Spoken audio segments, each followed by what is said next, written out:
오늘 주의 전에 나오신 여러분들을 주님의 이름으로 환영합니다. 지난 한 주간 매우 무덥게 지내신 줄 압니다. 그런데 우리에게 소망이 있습니다. 벌써 오늘이 말복입니다. 이제 삼복더위가 지나갑니다. 한 달만 지나면 또 추석이 옵니다. 또 얼마나 기쁜지 모릅니다. 우리 양옆에 계시는 분들에게 환한 미소를 가지고 인사하도록 하겠습니다. 잘 오셨습니다. 반갑습니다. 한번 인사하겠습니다.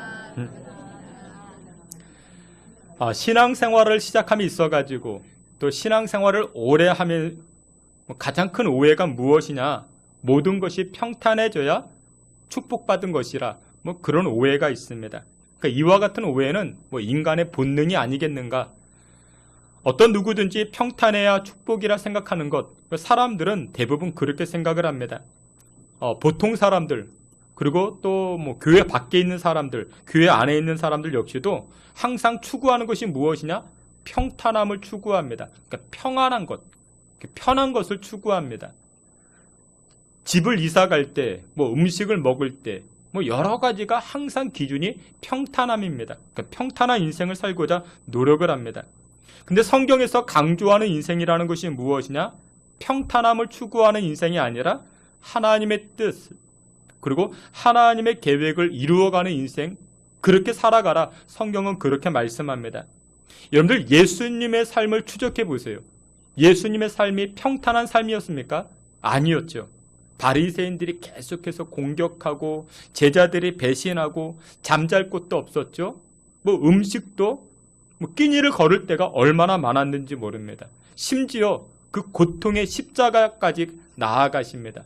그러니까 예수님의 삶은 평탄한 삶이 아니었죠. 그러면 예수님 복받지 못한 사람이었는가? 또 그렇게 말할 수도 없죠.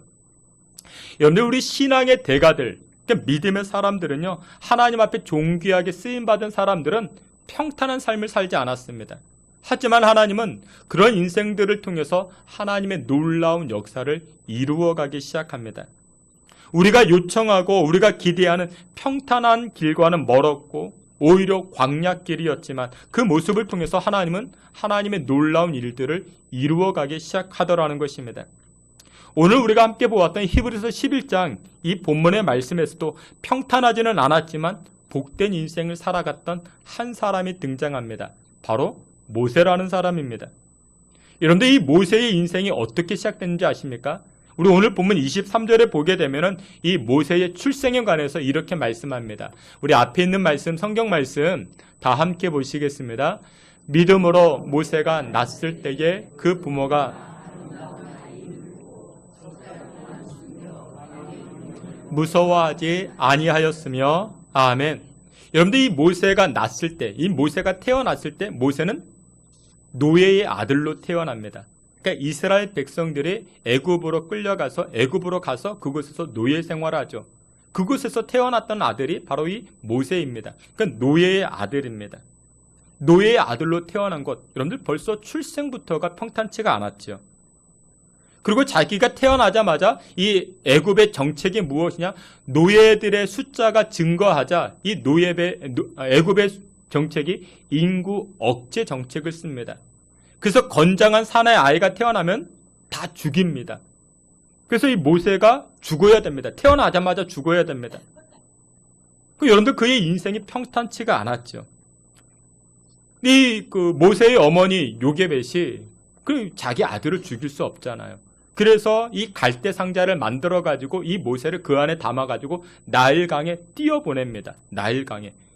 여러분들 요즘 나일강에는 악어도 많고 하마도 많고 이 독사들이 득실득실 거립니다. 이 모세는 어렸을 때부터 버림받은 아이입니다. 여러분들 평탄치가 않죠. 근데 여러분들 이 모세가 정말 기적적으로 그곳에서 누구를 만납니까? 애굽의 파라오의 공주를 만나요. 이 공주가 또 이 모세를 데려다가 키웁니다. 자기의 아들, 그러니까 입양한 것이죠. 자신의 아들로 키우게 됩니다. 역사학자 요세푸스는 그렇게 말합니다. 청년 모세가 나중에 이집트 군대들을 이끌고 에디오피아까지 가가지고 정복을 합니다. 다시 말해서 이 청년 모세는 그만큼 이론과 실력이 겸비된 그런 지도자였습니다. 근데 그런 지도자였지만 모세는 항상 차별을 받습니다. 왜 그랬는가? 모세는 입양된 아들이었잖아요. 그냥 똑같은 애굽의 왕자가 아니라 그저 그냥 공주에게 이렇게 건진받은 그런 아들, 나일강에서 건진받은 그런 입양인, 뭐 차별을 받았겠죠. 물론 신하들이야 이 모세가 그 왕자니까 뭐 함부로 대할 수는 없었겠지만 왕자들 사이에는 이 모세가 얼마나 많은 놀림 받았겠습니까? 차별 받았겠죠. 여러분 상상해 보세요. 이 모세는 히브리 사람이었어요. 히브리 사람. 그리고 모세가 살고 있는 것은 에집트죠. 이집트 왕자들이 이 모세, 히브리 사람 모세를 보고 여러분들 벌써 외모가 달랐겠죠. 그렇죠? 여러분들이 중동 사람을 보면요, 그 뭐 사우디 사람, 뭐 이라크 사람, 요르단 사람을 보면 우리가 구별이 돼요, 안 돼요? 우리는 다 뭐 거기서 거기 같아 보이죠, 그렇죠? 여러분들 서양 사람도 우리 동양 사람들 보면 어떨까요? 한국 사람, 일본 사람, 중국 사람 구별이 될까요? 서양 사람들이 보면 몰라요, 그렇죠? 근데 여러분들 우리가 보면 어때요? 우리가 일본 사람, 여기에 만약에 여기에 중국 사람, 일본 사람, 한국 사람 있으면 우리는 알잖아요. 아, 저 사람은 중국 사람 느낌이 있고, 아, 저 사람은 일본 사람 느낌이 있고, 우리는 안다고요. 그렇죠? 우리는 중동 사람, 이라크 사람, 뭐 사우디 사람, 요르단 사람이 누군지 모르지만 이 에집트 사람은 알았다고요.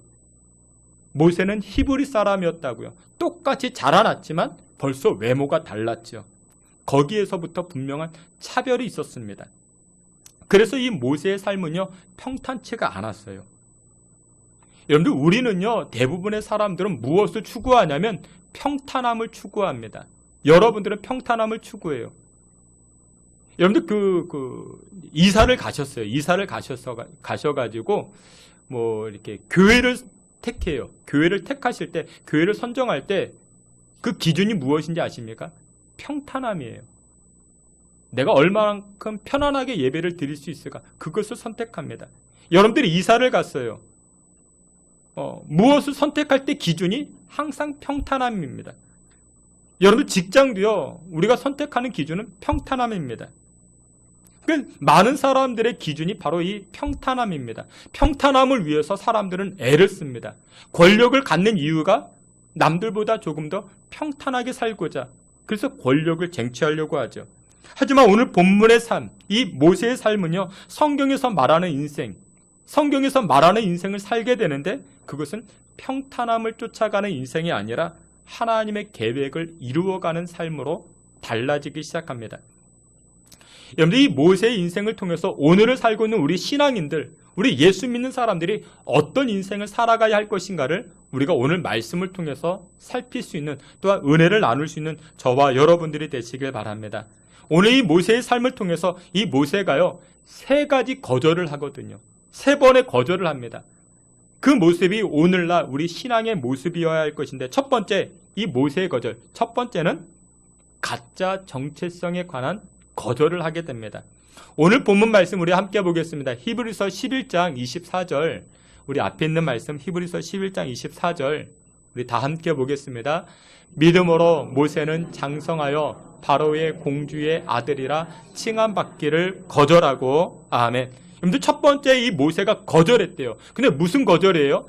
나는 이 애굽의 왕자, 애굽의 공주, 이 파라오의 그 공주의 아들이라는 것을 거절했다 이야기를 합니다. 여러분들 내가 누구냐가 참 중요합니다. 여러분들 모세는요, 누가 봐도 이집트 왕자였습니다. 파라오의 왕자였습니다. 근데 그것을 거절했다 성경은 말씀합니다. 여러분들 여러분들이 생각을 해보세요. 여러분들이 파라오의 아들이에요. 그러면 여러분들 취직하는 거 평탄하지 않겠습니까? 여러분들 은행 가서 대출 받는 거, 그럼 평탄하지 않겠습니까? 아버지가 뭐 든든한 백이 있는데 모든 것이 평탄해지지 않겠습니까? 근데 오늘 본문의 모세는 뭐라고 이야기해요? 나는 바로의 공주의 아들이라 칭함받는 것을 거절했다 이야기합니다. 근데 여러분들 오늘 본문에 보면 24절에 보면요, 이 모세가 언제 거절을 했대요? 어렸을 때 거절한 것이 아니라 장성하여. 여러분들 어렸을 때 유치원에서 놀이터에서 아이들끼리 놀 때는 아버지가 누구냐는 상관이 없어요. 그렇죠? 어렸을 때는 상관이 없어요. 어렸을 때는 무조건 힘만 세면 그게 최고예요. 근데 언제부터? 여러분들 청년이 됐어요. 여러분들이 이제 20대, 30대 접어들었습니다. 그때부터는 누가 중요합니까? 아버지가 누구냐가 중요합니다. 아버지가 파라오다. 나의 아버지가 그런 분이다.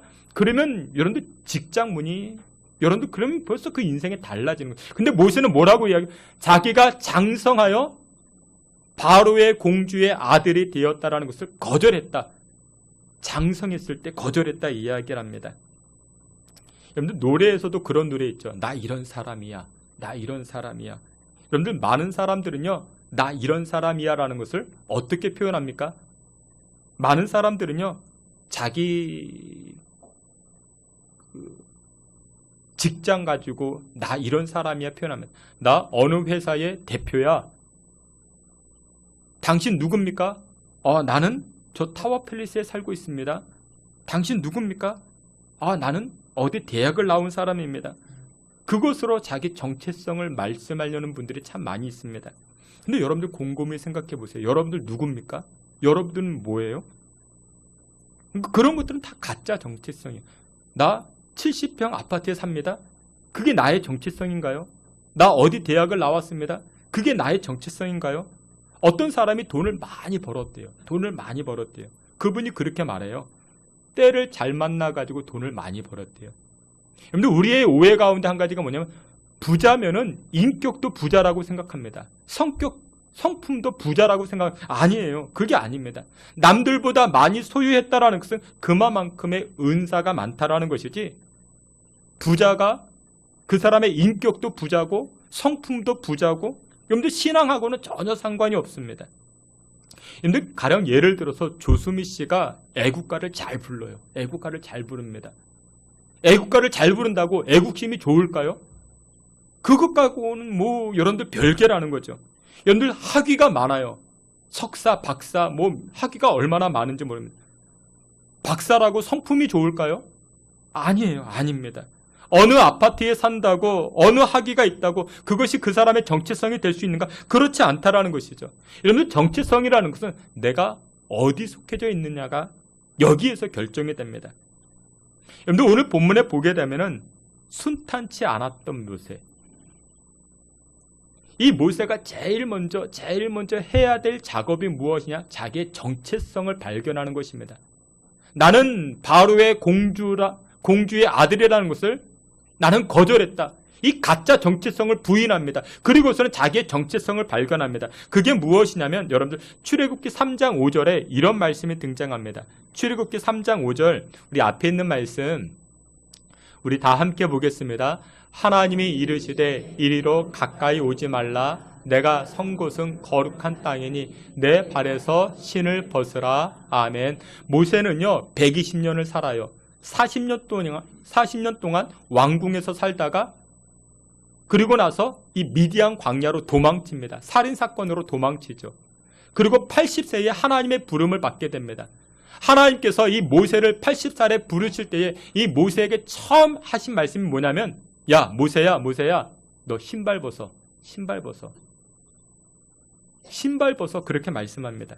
여러분들 직장 가실 때 학교 가실 때 계약하고 매매하러 갈 때 사람 만나러 갈 때 제일 먼저 하는 것이 뭐예요?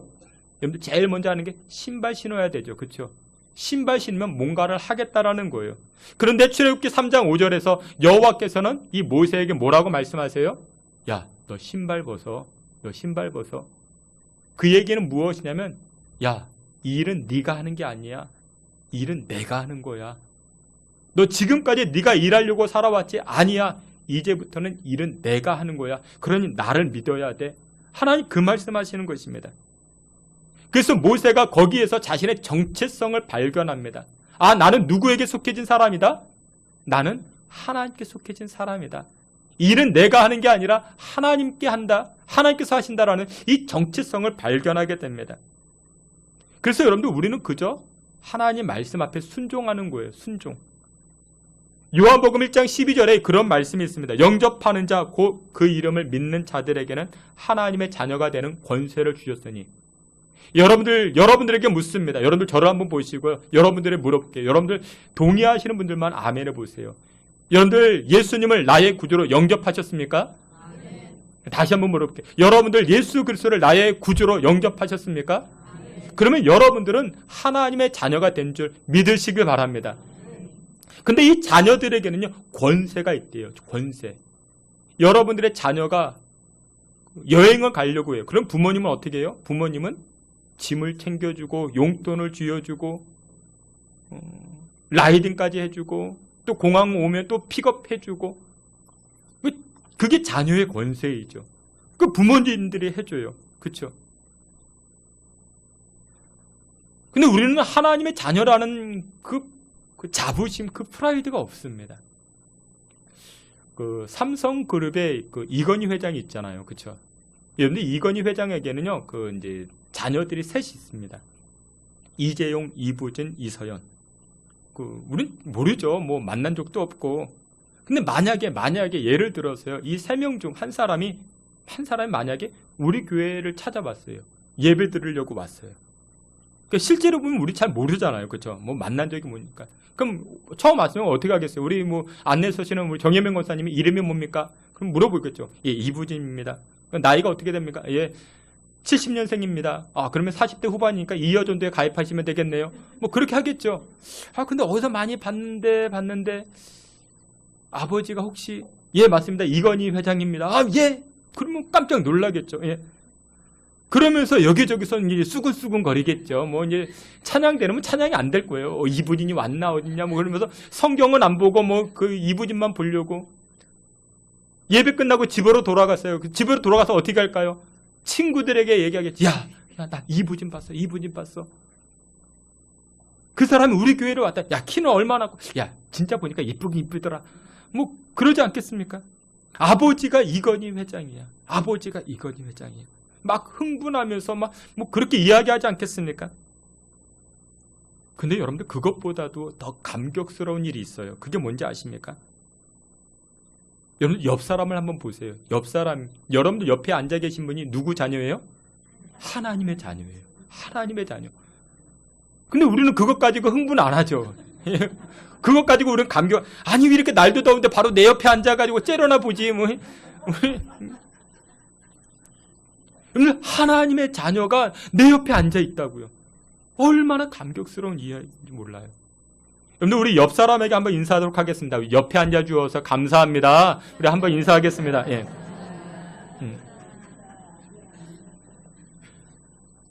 여러분들 옆에 앉아 계신 분이 하나님의 자녀라고요. 얼마나 감격스러운지 모릅니다. 여러분들 진짜 능력은요, 이건희 회장의 자녀가 진짜 능력이 아니라 하나님의 자녀로 나아갔을 때 진짜 능력이 나타납니다. 그래서 우리는 날마다 자신의 정체성을 확인해야 됩니다. 나 왕년에 어떤 사람이야? 나 지금 이런 사람이야? 그게 나의 정체성이 아니라 우리의 정체성은요, 나 하나님의 자녀야. 나 하나님의 백성이야. 파라오의 아들이라 칭함받는 것을 거절하고, 그것을 거절하고 나 하나님의 자녀야. 그것을 자랑스럽게 여기실 수 있는 저와 여러분들이 되시기를 주님의 이름으로 축원합니다. 두 번째로 이 모세의 거절, 이 두 번째 모세의 거절이 등장하는데, 이 모세는요, 두 번째로 가짜 즐거움을 거절합니다. 가짜 즐거움. 우리 25절 말씀, 히브리서 11장 25절, 우리 앞에 있는 말씀 다 함께 보겠습니다. 도리어 하나님의 백성과 함께 고난받기를 잠시 죄악의 낙을 누리는 것보다 더 좋아하고, 아멘. 여러분들 25절 말씀을 보면요, 두 번째 이 모세가 거절하는데 무엇을 거절하는가? 잠시 죄악의 낙을 누리는 것, 그것을 거절했다 이야기를 합니다. 그런데 이집트는 그때 당시 세계 최고의 문명을 자랑했습니다. 그러니까 즐길 거리, 놀거리, 먹거리가 얼마나 많았는지 모릅니다. 근데 모세는 이것을 어떻게 했다고요? 다 거절했다고요. 거절했대요. 근데 한국이 참 좋아요. 그렇죠? 한국이 정말 좋습니다. 그 조금만 가도 먹거리, 조금만 가도 뭐 즐길 거리, 조금만 가도 뭐 놀거리가 얼마나 많은지 모릅니다. 우리 지난주에 그 이제 학생의 수련을 했어요. 학생의 수련을 했는데 어디서 했냐면 무주에서요. 무주에서 했는데 여러분도 들어보시죠. 무주 구천동. 계곡이 얼마나 좋은지 모릅니다. 그 계곡이 얼마나 좋은지 몰라요. 한번 우리 교인들 한번 다 같이 갔으면 좋을 것 같아요. 근데 모세는 이 무주구천동을 거절하고 하나님의 백성들과 함께 하기로 그렇게 결단했다. 여러분들, 세상에 주는 즐거움은요 다 가짜예요. 세상에 주는 즐거움은 다 가짜입니다. 여러분, 오늘 본문에 등장하는 이 모세는요, 이 모세의 위치는 뭐였어요? 왕자였습니다. 애굽의 왕자였습니다. 여러분들, 왕자면 여러분들 사람들이 다 떠받들어 주잖아요. 왕자면 다 떠받들어 주잖아요. 여러분들, 영화 같은 걸 보면요, 이 왕 앞에 산의 진미가 가득하죠. 청포도 막 이렇게 있고, 뭐 치킨이 올려 있고, 막 이렇게 음식이 막 있고, 또 옆에는 부채질해 주는 그 신하가 있잖아요. 그 영화들 다 보셨잖아요. 이 모세는 애굽의 왕자라고요. 근데 그 즐거움, 그 안에서 누릴 수 있는, 이 왕궁에서 누릴 수 있는 그 즐거움 어떻게 했다고요? 다 거절했다고요. 여러분들, 비행기를 타보면요, 그 우리가 앉는 자리가 있잖아요. 그 좌석에는 4등급으로 나눠집니다. 그 웬만한 비행기는 다 그런데, 우리는 대부분 뭐 이코노믹석에 앉잖아요. 근데 거기에 보면요, 그 퍼스트 클래스가 있습니다. 그 맨 앞자리. 근데 가격 차이가요, 무려 4배 차이가 정도 납니다. 그러니까 예를 들어서 미국 가는 뭐 비행기가 250만 원, 이코노미석이 250이면 이 그 퍼스트 클래스는 1000만 원이 넘어요. 1000만 원이. 어떤 분이 저에게 이야기해요. 목사님, 퍼스트 클래스 타면요, 그 재미가 아주 쏠쏠합니다. 무슨 재미가 있는데요? 거기 앉으면요, 라면을 끓여다 줍니다. 라면을, 컵라면이 아니라 아주 그냥 팔팔 끓인 라면을 갖다 준대요. 그것도 신라면으로. 얼마나 맛있는지 모른다고. 근데 여러분들, 그 재미는 가짜 재미예요. 가짜 재미. 여러분들, 퍼스트 클래스 탈 돈으로요, 선교해 보시고 전도해 보세요. 여러분들이 드린 물질을 가지고 그 영혼이 변화되어지고, 그 영혼이 복음을 접해가지고 소망의 삶을 살게 되면 그 안에서 누리는 그 기쁨은요, 이루 말할 수가 없습니다. 물론 이코노믹 타면 좀 무릎은 아프긴 아파요. 하지만 근데 여러분들, 그 재미는 가짜 재미라고요. 모세는요, 멋진 왕궁에서 왕자라 칭함받는 것을 거절하고 하나님의 백성과 함께 고난받기를 선택했다. 성경은 그렇게 말씀합니다. 여러분, 다윗도 그런 고백을 하잖아요. 시편 84편 10절에 주의 궁정에서의 한 날이 다른 곳에서의 첫날보다 나은즉. 교회에서 예배 드리는 것이 뭐 하와이 어디를 이렇게 휴양 다니는 것보다 그게 좋습니다. 다윗이 그렇게 고백을 하잖아요. 물론 그런 게 있어요. 이 믿음의 공동체 안에서는요, 여러분들, 그 신앙생활 하다 보면 별별 사람들이 다 있어요. 교회 다니보면 정말 이상한 사람들 많이 있어요. 교회 안에서 신앙생활 하다 보면 다 좋은 사람이 아니라 상처 주는 사람들이 있어요. 하지만 여러분들, 이 신앙의 공동체 안에서 우리가 그 표현이 그래요. 지지고 볶아도요, 교회 안에 있으면요, 내가 성장합니다. 나의 믿음이 성장하고요, 인격이 성장하고요, 성품이 성장해요. 사회 관계성이 성장하고요, 신앙이 성장하고요. 지난 주일부터 이제 3박 4일 동안 우리 이제 중고등부 수련회를 무주에서 했어요. 그 첫날 주일날 떠나가지고 제가 이제 월요일날 새벽 예배 마치고 이제 수련회장에 갔는데, 점심 때 아이스크림 150개를 들고 갔습니다. 우리 아이들이 저를 보자마자 막 눈물을 글썽글썽거리면서 목사님 자기 집에 좀 데려다 달라고. 도원이 여기 못하겠다고. 그렇죠. 집 설고 잠자리 설고 밥 먹는 거 그때 모여진 학생이 한 150명 되는데 다 뿔뿔이 흩어져 가지고 각조로 이렇게 생활을 하는 거였거든요. 자기 좀 집에 좀 데려다 달라고. 못하겠다고. 그러면서 이제 둘째 날, 셋째 날, 넷째 날 지나는데 나중에 집에 돌아오면서 아이들이 그렇게 고백을, 정말 좋았다고 고백을 합니다. 정말 좋았다고. 즐겁고 유익했다고. 여러분들, 잠자리가 안 좋았죠. 낯선 사람 밥 먹는 것도 부실하죠. 근데 그 안에서 신앙의 공동체 안에서 훈련받고 그러다 보니까 그게 얼마나 유익한지, 여러분들, 그러면서 아이들이 자라나는 거예요. 사회 관계성이 좋아지는, 물론 신앙도 자라고요. 거기서 이제 성경 퀴즈 대회를 했거든요. 우리 교회 아이가 100점 맞았어요. 1등 했어요. 저도 깜짝 놀랐어요. 우리 아들은 아닙니다. 우리 아들은 몇 점인지 모르겠고, 나중에 돌아오면서 그 얘기를 해요. 정말 좋았다고. 내년에도 뭐 하겠느냐? 그랬더니 한번 좀 더 고민해 보겠다고. 여러분들 아이들이 이 더운 날 가는 곳이 어딘지 아십니까? PC방에 갑니다. 여러분들 PC방 가보셨어요? PC방 한번 가보세요. 여러분들 아이들이 다니는 PC방 가보세요. 저도 한번 가봤거든요. 우리 아이 찾으려고 한번 가봤는데, 여러분들 PC방 가보면요, 거기는 왕궁이에요. 궁궐이에요. 얼마나 시원한지 몰라요. 그리고 이렇게 PC 게임 할 때 이 아이들이 앉는 의자 있잖아요. 제 사무실에 있는 의자보다 10배는 좋아요. 얼마나 그렇게 안락한지 몰라요. 그리고 그 게임하면서 버튼만 누르면요, 콜라 갖다 주고 사이다 갖다 주고 사발면 대접하고, 얼마나 좋은지 몰라요. 1시간에 1,000원이에요. 근데 우리 아이들은 그 궁궐과 같은 삶을 거절하고 어딜 갔어요? 수련회장에 갔어요. 근데 그 안에서 주어지는 유익이 얼마나 큰지 모릅니다. 믿음의 공동체 안에서 지지고 볶으니까 그 안에서 내가 자라나는 것입니다. 신앙이 자라나고 나의 인격이 자라나기 시작합니다. 여러분들 드시는 물 가운데 삼다수 있잖아요. 삼다수. 우리 일반적으로 이 삼다수가 좀 비싸긴 해요. 근데 이 삼다수보다 더 비싼 음료가 뭐냐면 에비앙이라는 음료수가 있어요. 그 삼다수는 1,000원이면 이 에비앙 한 3-4,000원 합니다. 저도 먹어본 적은 없어요. 근데 이 에비앙, 이 물이 왜 비싸냐면은 이 에비앙에는 스토리가 있습니다. 알프스 레마노스에서부터 이 프랑스 작은 마을 에비앙까지 이 만년설이 녹아가지고 흘러가지고 여기까지 뭐 에비앙까지 도달합니다. 근데 그 거리가 수십 킬로래요. 15km. 그 만년설이 녹아가지고 거쳐서 땅에서 이렇게 걸러져가지고 이 프랑스 에비앙 작은 마을까지 도달합니다. 그러니 이 물은 굉장한 물이라는 거죠. 이 프랑스 사람들은요, 이 에비앙을 물이라 생각하지 않아요. 약이라고 생각을 합니다. 거치고 통과하니까 그게 좋은 물이 되었다는 것이죠. 여러분, 똑같은 물이라도요, 여러 과정을 거치면요, 다시 말해서 그 안에서 지지고 볶으면요, 비싼 물이 됩니다. 모세는요, 왕궁에서 안락한 삶을 살 수 있었습니다. 평탄한 삶을 살 수 있었습니다. 그러면 그저 뭐 몇백 원짜리 물밖에 되지 않습니다. 하지만 여러분들, 이 모세는요, 이 안락한 삶을, 평탄한 것을 거절하고 나아가자 그의 인생이 에비앙이 됩니다. 여러분들, 우리 인생이 언제 역사가 나타나는가? 세상의 즐거움을 거절하는 것입니다.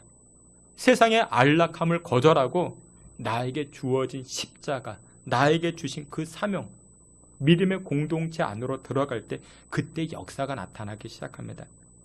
어떤 분은요, 교회에서 이제 신앙생활 하다가 상처를 입은 분들이 계세요. 우리 교회는 뭐 없는데,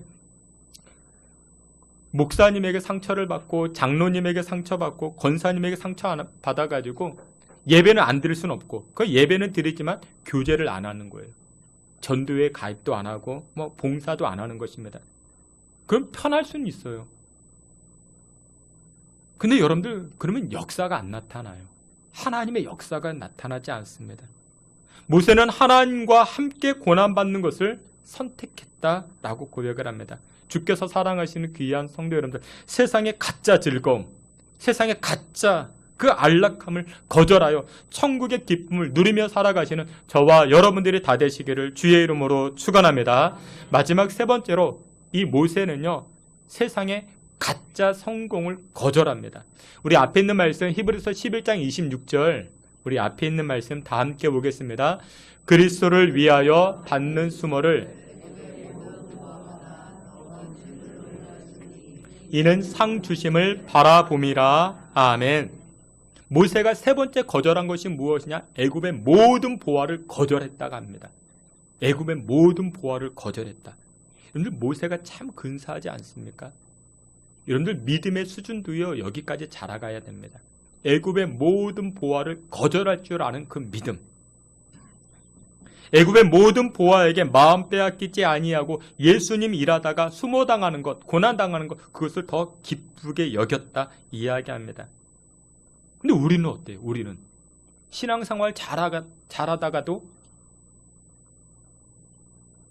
어디 직장에서 돈 많이 준다 그러면 뭐 교회도 등지고 예수님 등지고 뭐 세상으로 가는 뭐 그런 경우도 많은데, 이 모세는 전혀 그러지가 않았습니다. 애굽의 모든 보화를 거절하고 그리스도의 사명, 또 하나님을 따라가는 그 인생으로 살아가겠다. 그렇게 결단했던 이 모세. 그러다 놀라운 역사들이 나타나기 시작합니다. 여러분 생각해 보세요. 하나님께서 누구를 기뻐하시겠습니까? 애굽의 모든 보화를 누릴 수 있는 그 자리를 거절하고 그리스도의 십자가 사명의 자리로 나아가는 그 사람들을 하나님 기뻐하시지 않겠습니까? 여러분들 신앙의 사람들이 성공의 개념을 잘 이해해야 됩니다. 여러분들 성공의 개념은요, 평탄한 것, 안락한 것이 성공한 것이 아닙니다. 성공의 개념은요, 하나님께서 나를 통해서 하나님의 뜻을 이루어가는 것입니다. 그게 성공한 사람입니다. 근데 마귀는 우리를 계속해서 유혹하고 미혹합니다. 세상의 즐거움을 보여주면서, 세상의 안락함을 보여주면서, 야, 교회 가서 왜 그러고 있니? 지질이 궁상 아니냐? 좀 놀러 다녀. 예배는 무슨 예배야? 그것 가지고 안 되면 또 이렇게 이야기합니다. 야, 너 교회 다닌다고 사업 잘 됐어? 아니잖아. 너 교회 다닌다고 몸 건강해졌어? 야, 그것도 아니잖아. 너 교회 다닌다고 승진했어? 그것도 아니잖아. 이렇게 하면서 우리를 유혹하고 미혹합니다. 근데 우리는 그걸 거절할 줄 알아야 됩니다. 우리는 끝까지 십자가 붙들고 상 주시는 하나님만 바라보는 것입니다. 비유 가운데 여러분들 이 비유가 참 좋은 것 같아요. 여러분들 그 스페인 가보면, 스페인 여행 가보면 투 경기가 있어요. 그 보신 분들도 계실 텐데, 소와 이 투사가 이제 싸움을 하는 거잖아요. 그렇죠? 근데 여러분들 이 투 경기는 철저하게 분업화가 되어져 있습니다. 그러니까 기본적으로 3명의 투사가 등장을 해요. 근데 이 3명에게는 분명한 역할 분담이 있는데, 그 첫 번째 이 빨간 망토를 들고 나타나는 사람들이 있습니다. 그 사람들을 향해서 블라델로라고 얘기합니다. 블라델로. 이 사람들이 하는 게 뭐냐면, 첫 번째로 이 소를 막 약올리는 거예요. 천을 가지고 막 소를 막 약올리고 흥분시켜 가지고 이 소가 막 화를 나게 하는 겁니다. 그러니까 이름 자체가 벌써 약올리네, 블라델로 막 그러면서 막 약올리는 거예요. 그렇게 합니다. 그러다가 이제 두 번째로 등장하는 사람이 누구냐? 피카도르라는 사람이 등장합니다. 이 피카도르는요, 말을 타고 등장합니다. 말을 타고 창을 가지고 이 소를 찔러요. 이 목을 찌르고 피를 흘리게 하고 힘을 빠지게 합니다. 그래서 막 여러분들 이제 투 경기를 보면 이 창에 꽂혀가지고 막 이렇게 왔다 갔다 하는 소를 볼 수 있잖아요. 목이 처지게 합니다. 힘 빠지게 하죠. 소가 어느 정도 힘이 빠지게 되면 마지막 세 번째 사람, 그 주인공인데 이 마카도르가 등장합니다. 빨간 천 들고, 그리고 한 손에는 긴 칼을 들고 있습니다. 흥분되어져 있지만 여러 차례 창에 찔려가지고 힘도 빠져 있죠. 축 처져 있죠. 빨간 천을 가지고 또 이렇게 조롱을 하다가 마지막 이 마카도르가 목을 통해서 심장까지 칼을 한 번에 찌릅니다. 그러니까 한 번에 죽이는 것이 그게 가장 큰 실력이죠. 그러니까 블라델로, 피카도로, 마카도르. 그러니까 이 두 경기는요, 100% 소가 질 수밖에 없는 거예요. 아무리 힘센 소라 할지라도, 잘 들이받는다 할지라도 이 소가 질 수밖에 없습니다. 그런데 이 투 경기장에서 소가 죽지 않는 단 하나의 법이 있다 합니다. 그게 뭐냐면, 이 투 원형 경기장에 이제 소가 들어가잖아요. 이 투사들이 등장하잖아요. 그러면 이 첫 번째 이 약올리는 이 블라델로가 철을 가지고 막 이렇게 약올리잖아요. 막 화나게 하잖아요. 그러면 그때 이 소가 흥분하지 않는 거예요. 약올라 하지 않는 거예요. 막 하늘 쳐다보고 땅 쳐다보고 막 성경 보고 관심 두지 않는 거예요. 막 약올려도 막 미혹해도 그럼 딴 생각만 하고 다니는 거예요. 소가 막 전혀 화도 내지 않고 씩씩거리지도 않고. 그렇게 10분, 20분, 30분 지나다 보면은 누가 지는 거냐? 이 블라델로, 이 투사가 진다고 합니다. 아주 모욕적인. 그러니까 이 블라델로는 어떻게든지 약을 올려야 되는데. 근데 마귀가 그래요. 마귀는요, 여러분들 약 올려요. 야, 너 좀 평탄하게 살아가. 야, 너 교회 다닌다고 잘 된 거 있어? 이것저것 세상의 가짜 즐거움을 가지고 우리를 유혹하고 미혹한다고요. 그것 가지고도 안 되면, 야, 너 교회 다니면서 승진했냐, 몸이 건강하냐, 자꾸만 우리를 유혹한다고요. 그때 우리는 뭐 하면 된다고요? 오늘 본문에 보니까 26절 하반절에 이렇게 이야기합니다. 상 주시는 여호와 하나님만 바라보는 것입니다. 그러면 우리가 살아납니다. 살아나는 것입니다. 말씀의 결론을 맺도록 하겠습니다. 우리가 신앙생활을 할 때 자꾸만 흔들리는 이유가 무엇이냐? 평탄함만을 쫓아가기 때문에 그렇습니다. 근데 평탄함은 하나님의 백성들이 걷는 길이 아닙니다. 우리는 세상의 가짜 안락함, 가짜 즐거움, 가짜 성공을 거절할 줄 알아야 됩니다. 나 애굽왕의 왕자야. 그것 여러분들의 정체성 아닙니다. 여러분들은 하나님의 자녀입니다. 세상의 가짜들 여러분들 거절하시고 상 주시는 여호와 하나님을 바라봄으로 이번 한 주간도 넉넉히 이겨나아가실 수 있는 저와 여러분들이 다 되시기를 주님의 이름으로 축원합니다. 아멘. 하나님, 세상의 악한 마귀가 우리를 유혹하고 미혹합니다. 그때마다 믿음으로 승리하게 하시고 상 주시는 여호와 하나님으로 말미암아 이겨나아갈 수 있는 주의 백성들 다 되게 하여 주시옵소서. 예수 그리스도의 이름으로 기도하옵나이다. 아멘.